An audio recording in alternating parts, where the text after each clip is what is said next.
I'm okay, I'm fine. Kincana, kincana, teng neng neng neng neng. Ku menahan rasa sakit, rasa sakit. Few moments later.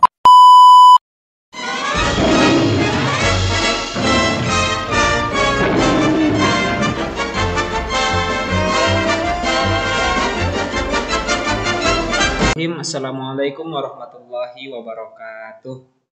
Bismillah, alhamdulillah, amma ba'du. Puja beserta puji, marilah kita panjatkan kepada Allah Rabbul Izzati, yang mana alhamdulillah pada kesempatan siang hari ini kita senantiasa dapat berkumpul kembali dalam keadaan sehat walafiat, dalam halnya mengampu pembelajaran kuliah kita, yaitu pada mata kuliah Kapita Selekta Pendidikan dengan dosen pengampu kita tercinta, yaitu Bapak Ceceng Salamuddin MAG.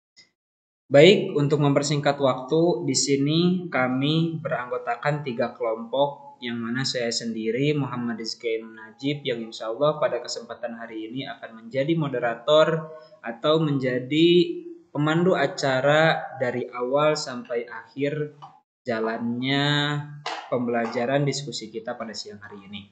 Lalu tak lupa juga ada teman saya EF Saiful Rahman, dan juga ada teman saya yaitu Ibu Leni Marlina. Baik, untuk mengefisienkan waktu juga kepadanya untuk pemaparan materi yang pertama, kepada Ibu Leni Marlina, waktu dan tempat saya persilahkan.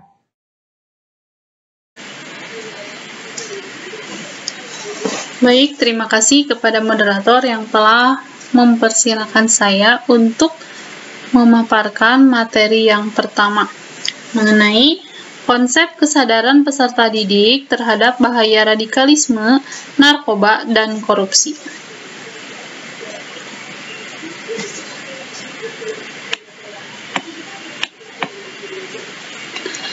Pengertian.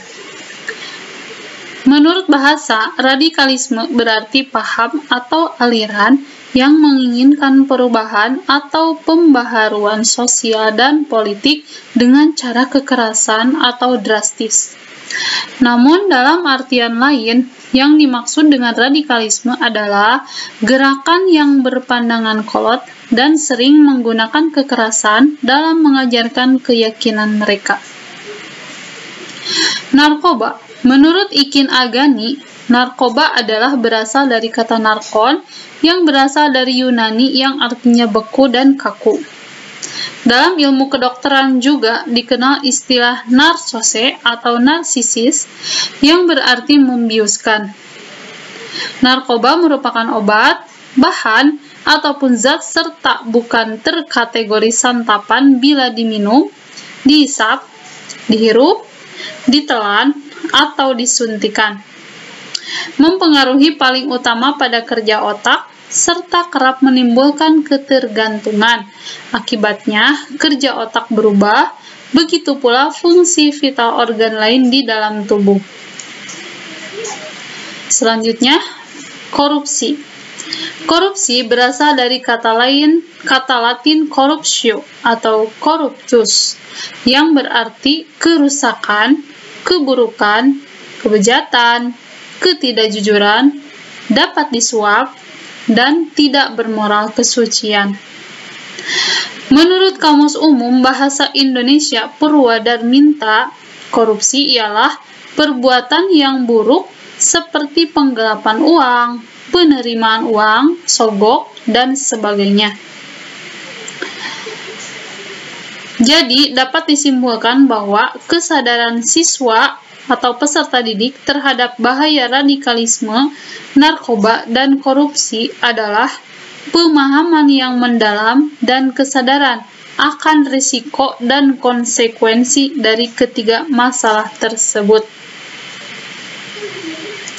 Selanjutnya, materi yang kedua yaitu mengenai rendahnya literasi peserta didik terhadap isu-isu radikalisme, narkoba, dan korupsi. Saat ini, smartphone hampir dimiliki oleh seluruh kalangan masyarakat, dimulai dari anak-anak, remaja, orang tua, bahkan yang sudah usia lanjut pun tetap tidak ketinggalan menggunakan smartphone. Namun, penggunaan smartphone tentu saja tidak lepas dari dampak positif maupun dampak negatif bagi penggunanya. Terutama bagi pelajar, penting bagi mereka memahami tentang isu-isu radikalisme, narkoba, dan juga korupsi. Sekolah-sekolah di Indonesia pada beberapa tahun belakangan ini menjadi sasaran tindakan radikalisme, narkoba, bahkan korupsi. Dengan demikian, diharapkan adanya pemahaman atau pemikiran kritis bagi siswa-siswi sehingga dapat menangkal atau jadi titik awal untuk mematikan isu-isu tersebut. Dan yang terpenting, pelajar harus meningkatkan cara berpikir yang baik dan bijak, serta sangat memerlukan akan literasi media terhadap terpaan informasi-informasi tersebut. Demikian materi yang dapat saya sampaikan. Saya kembalikan lagi kepada moderator. Oke, saya ucapkan terima kasih banyak kepada Ibu Leni atas pemaparannya. Langsung saja supaya kita lebih mengefisienkan waktu, untuk selanjutnya pemaparan materi yaitu dipersilahkan kepada Saudara EF Saifur Rahman. Waktu dan tempat saya persilahkan. Bismillahirrahmanirrahim.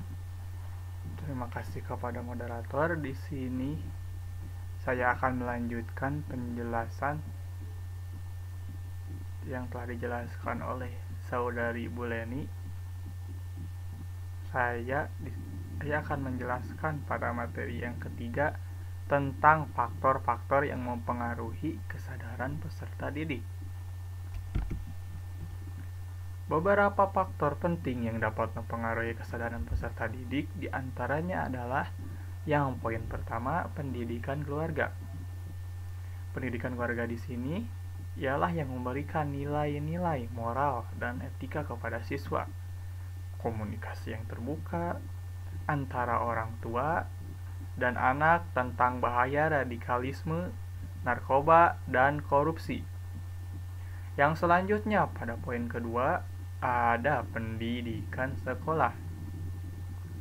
Kurikulum yang mengintegrasikan pemahaman tentang bahaya-bahaya tersebut. Dan kegiatan ekstrakurikuler dan program pengembangan karakter yang mendukung kesadaran siswa tentang bahaya narkoba. Yang ketiga, ada media dan teknologi.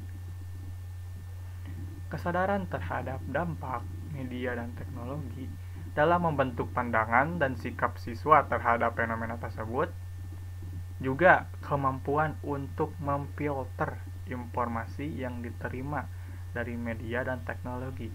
Memfilter di sini adalah menyaring tentang informasi yang bagus dan juga yang jelek. Untuk poin selanjutnya yaitu poin yang keempat, ada strategi pendidikan untuk meningkatkan kesadaran siswa. Nah, berikut beberapa strategi yang dapat dilakukan oleh sekolah ataupun madrasah dalam rangka membangun kesadaran siswa akan bahaya radikalisme, narkoba, dan korupsi.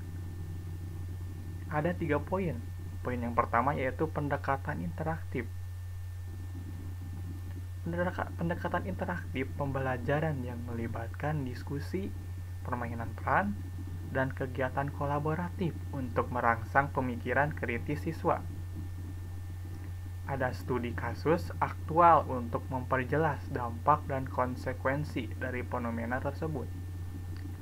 Yang selanjutnya adalah poin kedua, kerjasama dengan orang tua. Sosialisasi dan pelatihan untuk orang tua tentang cara mendukung kesadaran anak-anak mereka terhadap bahaya-bahaya tersebut, atau pengembangan program bersama antara sekolah dan orang tua untuk meningkatkan kesadaran bersama. Yang selanjutnya ada poin ketiga, penggunaan teknologi ke pendidikan. pemanfaatan teknologi dalam menyediakan materi pendidikan yang relevan, dan menarik tentang bahaya-bahaya tersebut. Yang selanjutnya ada pemahaman siswa tentang pengaruh media sosial dan internet dalam penyebaran ide-ide radikal serta upaya pencegahan. Nah, untuk yang poin kelima, saya kembalikan lagi kepada moderator. Terima kasih. Wassalamualaikum warahmatullahi wabarakatuh. Baik, untuk materi selanjutnya yaitu terkait dengan evaluasi dan pemantauan kesadaran siswa. Setelah melakukan beberapa jenis strategi di atas, penting rasanya untuk melakukan evaluasi dalam rangka memantapkan treatment yang telah dilakukan agar siswa betul-betul paham dan sadar akan bahaya radikalisme, narkoba, dan juga korupsi. Evaluasi tersebut dapat dilakukan dengan beberapa cara, yaitu diantaranya yang pertama melalui cara penilaian periodik. Apa itu penilaian periodik? Dapat dilakukan dengan cara yang pertama juga penilaian berkala terhadap pemahaman siswa tentang bahaya radikalisme, narkoba, dan juga korupsi. Lalu yang kedua yaitu terkait dengan penggunaan instrumen evaluasi yang mencakup aspek pengetahuan, sikap, dan juga perilaku. Lalu poin kedua yaitu kita juga dapat melakukan sebuah cara mengenai survei dan kuesioner. Survei dan kuesioner untuk mengukur tingkat kesadaran siswa dan persepsi mereka terhadap bahaya-bahaya tersebut. Lalu di selanjutnya dapat dilakukan juga analisis data untuk mengidentifikasi tren dan kebutuhan spesifik dari siswa itu tersendiri. Lalu selanjutnya pada poin ketiga itu dibahas mengenai feedback dari komunitas, yaitu keterlibatan manusia dalam memberikan umpan balik tentang efektivitas program dan inisiatif kesadaran siswa, lalu bekerja sama dengan pihak berkepentingan untuk terus meningkatkan pendekatan dan strategi yang diterapkan. Lalu selanjutnya pada poin ke-6 yaitu terkait dengan dukungan guru, keluarga, dan masyarakat terhadap isu-isu radikalisme, narkoba, dan juga korupsi. Yang pertama ada peran guru, yang mana di sini guru itu berperan menjadi pendidik yang preventif, yaitu menerapkan kurikulum yang mengintegrasikan isu-isu radikalisme, narkoba, dan juga korupsi. Lalu selanjutnya pembinaan nilai-nilai positif, yaitu menjadi contoh teladan dengan menunjukkan nilai-nilai positif seperti toleransi, integritas, dan juga kejujuran. Lalu yang kedua terkait dengan dukungan keluarga, komunikasi terbuka. Membangun komunikasi terbuka antara orang tua dan anak itu membahas untuk terkait dengan bahaya isu radikalisme, narkoba, dan juga korupsi. Lalu selanjutnya keterlibatan dalam aktivitas sekolah, yaitu mendorong partisipasi orang tua dalam kegiatan-kegiatan sekolah yang mendukung pendidikan karakter dan pencegahan isu-isu tersebut. Lalu pada poin ketiga juga di sini terkait dengan dukungan masyarakat, yang mana di dalamnya terdapat 2 poin juga. Yang pertama terkait dengan program pendidikan masyarakat, menyelenggarakan forum atau pertemuan masyarakat untuk membahas cara-cara melibatkan komunitas dalam pencegahan. Lalu selanjutnya bekerja sama dengan pihak tertentu, yaitu membangun kerjasama dengan pihak berkepentingan seperti kepolisian, lembaga pemerintah, organisasi swasta untuk menciptakan lingkungan yang aman. Nah, alhamdulillah ya teman-teman semua, terkait dengan pembahasan materi dari awal sampai akhir sudah tersampaikan. Maka dari itu kami Muhammad Rizky Ainul Najib, EF Saifur Rahman, dan juga Leni Marlina memohon maaf atas segala kealpaan, kesalahan dari awal sampai akhir, dan juga kami juga ucapkan banyak terima kasih atas partisipasi teman-teman semua dalam melaksanakan kegiatan pembelajaran kita hari ini. Mungkin hanya itu saja yang dapat saya sampaikan dari kami yang dapat kami sampaikan. Allahumma fiq ila aqwamit thariq. Wassalamualaikum warahmatullahi wabarakatuh.